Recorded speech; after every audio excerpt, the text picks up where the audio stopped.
Kilala ng Panginoon kung sino-sino ang tunay na Kanya, at ang bawat nagsasabing siya'y sa Panginoon ay dapat lumayo sa kasamaan.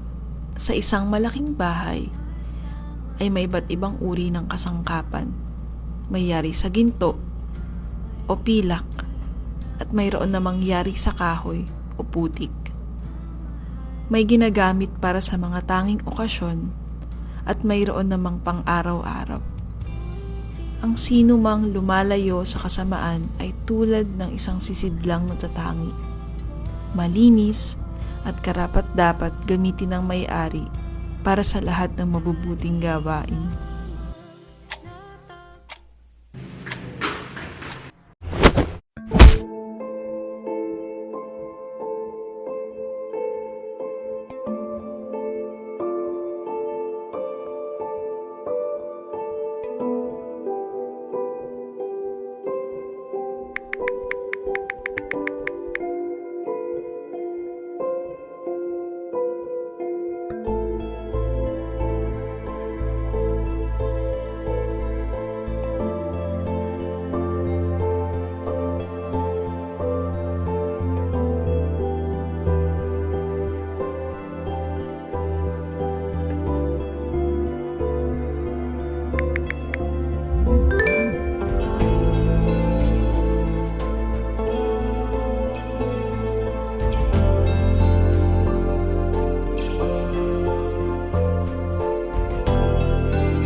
Kaya nga, iwasan mo ang masasamang hilig ng kabataan.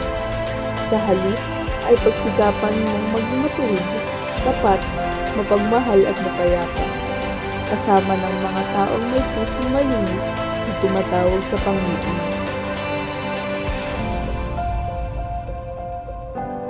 Gayon na lamang ang pag-ibig ng Diyos sa sangkatauhan, kaya't ibinigay niya ang kanyang kaisa-isang anak, upang ang sinumang sumampalataya sa Kanya ay hindi mapahamak, kundi magkaroon ng buhay na walang hanggan.